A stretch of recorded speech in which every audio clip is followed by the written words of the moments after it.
We've got a boost leak. The car running for about a week now. Everything's going all right, except for the fact that it's not really making enough boost. It's only making about 12 pounds of pressure when I should be making somewhere closer to 30, and it's throwing a code for it. So I'm looking at a couple things.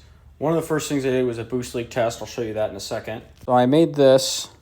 This is just a PVC pipe plug from Lowe's or Home Depot. This is like a Schrader valve that goes to your tire, and it's the clamp holding it on. So what I did is I took this and I put it where that hose was, and I pressurized the whole system to about 20 psi.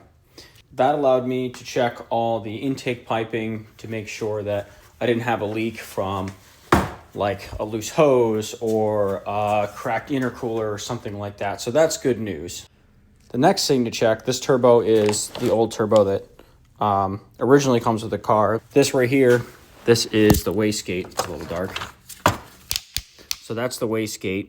What's that's doing? Air goes into these two ports from the cylinder head and it comes out here. But in order to do that, there are little veins in here that the air is going to push through, and that in turn turns the compressor side, which gives you your boost. That's how turbochargers work. The problem is if you have too much boost, you need to bleed it out with this valve. So this is just a bypass from here to here. It doesn't have to go through the turbine wheel.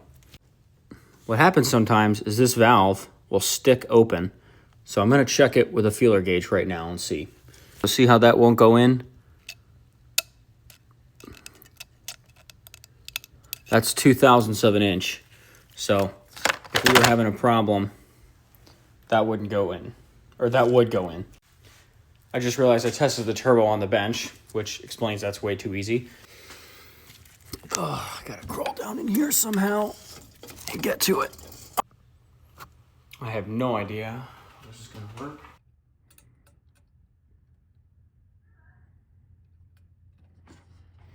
That wastegate is shut, so I feel pretty good about that. Here's the last thing that I think it could be. So right here, this is the recirculator valve. Turbo, the way it works, air comes in here, and it's the opposite of this side. So air's gonna come in, and it's gonna get spun around, and then it's gonna come out this side, and this side goes to the engine. That goes to the atmosphere. In here, this is the diverter valve. So just like on this side, you have the wastegate, which controls how much flow goes into the turbine wheel. You have the same thing on this side. So there's a throttle plate on this engine that opens and closes like this to let air in.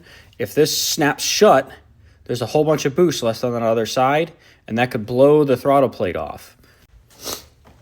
That's why this valve is so important. So what this does is it bypasses the wheel as well. So if there's built up pressure in here, this opens up and it flows down and circulates through the turbo. That's why it gets the name recirculator valve.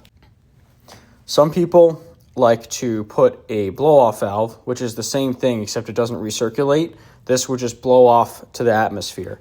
Those are less efficient and they're generally not used by OEMs. I can't test that because I don't have another one, and when I do the boost leak test, that whole circuit is inside of the pressure cavity, so you can't test it. I ordered another one because it has this stupid aftermarket part on it. So this is the valve. This solenoid opens and closes that cavity, which is what we're looking at right here. If you can tell, no, you really can't. See where it says DV right there? That's an aftermarket add-on, and I'm pretty sure that's what's causing the leak. I ordered another one. I'm still waiting for it to show up. That's pretty much the last thing I can do.